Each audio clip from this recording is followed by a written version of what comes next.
All right, I already mentioned one of my best bets earlier on today's show, and that's Duke plus 1.5 at Tulane. I think they're winning the game outright. I don't know what kind of maniac picks a team to lose by one. I mean, USC lost by one to, I think it was Maryland last year, like 29-28. And you know what?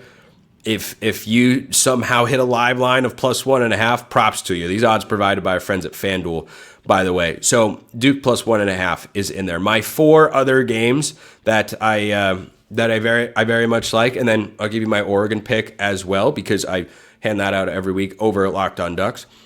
Let me start with this one. In rivalry games, I'm a take the points kind of guy. West Virginia is getting over a touchdown. They are at home for the backyard brawl. At home. Is West Virginia a good team? No. They are certainly, they should be, a motivated bunch because they lost to Ohio last week in the MAC. Another horrible look for the Big 12. One of your perceived contenders lost to a bottom-tier team in the SEC from last season. That wasn't good. Kansas State lost to Army. That wasn't good. West Virginia lost to Ohio. Come on, guys. And you know what? I don't have that much faith in the Mountaineers roster. I just have a principle I'm sticking to. If you want to fade these picks, hey, FanDuel.com. It's right there. It's available to you all out there. So, yeah, 7.5 over a touchdown. I think Pitt wins. Give me Pitt by 4 or 5 points, and West Virginia sneaks out a cover there in Morgantown. Another one. Mentioned this earlier in the week. I don't know that it's wise to go against the Bulls at this point for a third straight week because South Florida is not just 2-0 on the season. They're 2-0 against the spread because they've been underdogs in both of those games. So let's ride the South Florida underdog train. Are they winning? No. Miami's too good.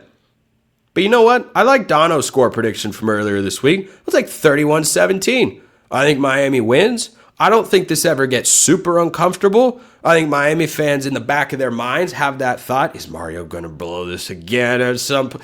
And then it's all fine because you realize, oh, Mario's put a very talented roster on the field, and it's more talented than South Florida. And unlike Florida's coaching staff, we're going to have our guys ready to go and making the right adjustments during the game. So South Florida plus 17.5. They're at Miami, but that's not a very long road trip, just like Gainesville wasn't. They won that outright.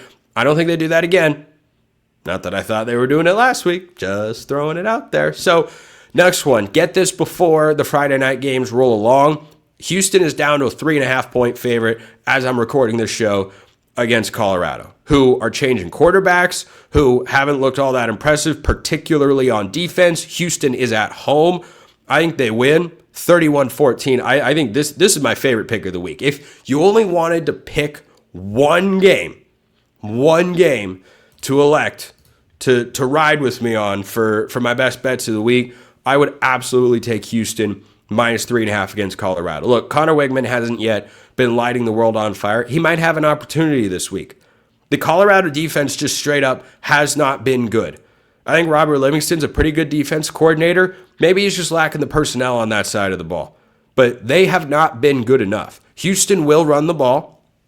And against Colorado, you can run the ball. You can. Georgia Tech showed you how. They went to Boulder week 1 and went for over 300 yards on the ground. Colorado was then starting Caden Salter, and we'll see if it actually winds up being Ryan Staub, because Deion Sanders, after those reports came out, said, I haven't said anything. I'm not telling you guys who start. You don't know anything. Okay, Deion. All right. A quarterback change, maybe that incites the locker room. But on the road, I don't think that's the time to be working in a new guy into the fold on offense. Not against a staff like Willie Fritz and Houston have. So, give me Houston minus 3.5. I think they beat Colorado 31-17. Finally, my fifth college football game, not Oregon related here. Do you know who the Minutemen are? Do you know the Muffin Man? Do you? If you don't, it's not the Muffin Man. It's the Minutemen of UMass. I'm taking UMass and the points. They are at Iowa this week. Now, in no way, shape, or form is this going to be a close game. UMass is a future member, I think, of the MAC. It's either the MAC or Conference USA. I'm going to look that up in real time here. because I think it's the MAC. They're going to the MAC. Yes. They are.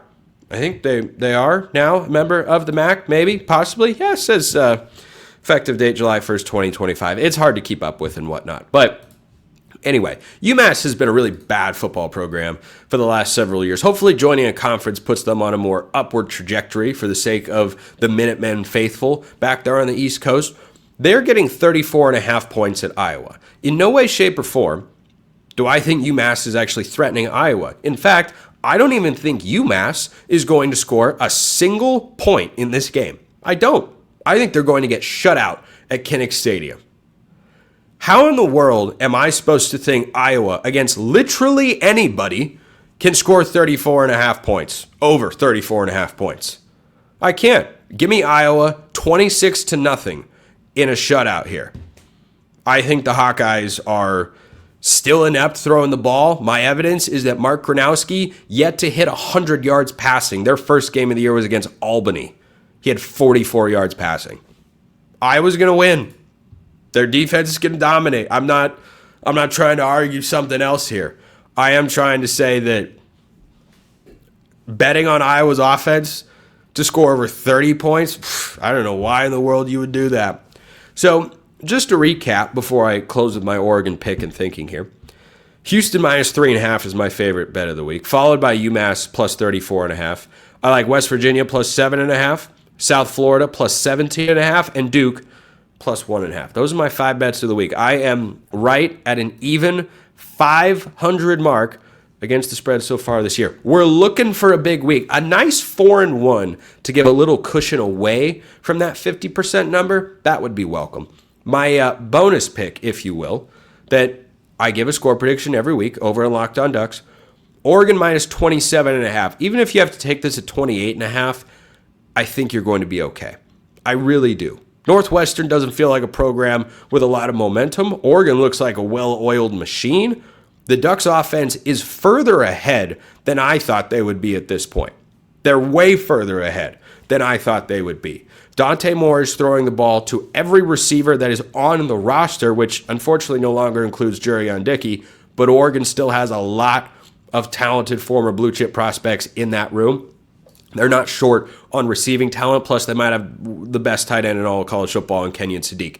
So you combine that with a running game that has gone for 280 yards per game so far this year against Montana State and Oklahoma State. Northwestern is in that same class of teams. Unfortunately for the Wildcat faithful that'll watch a beautiful game on Lake Michigan scenically, but on the field, I don't think it's going to be so much fun to watch if you're a Northwestern fan. I have Oregon winning 45-6, so a couple of big numbers here.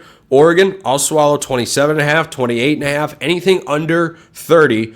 I think you take the Ducks in that spot, and UMass plus 34.5. Who doesn't love college football? You can't get 34.5 point spreads in the NFL. That's why we love college football, and why, as I say, every show, it's the greatest sport on planet Earth. Appreciate everyone listening. I will see you next time, and until then, hope you all have a wonderful rest of your day.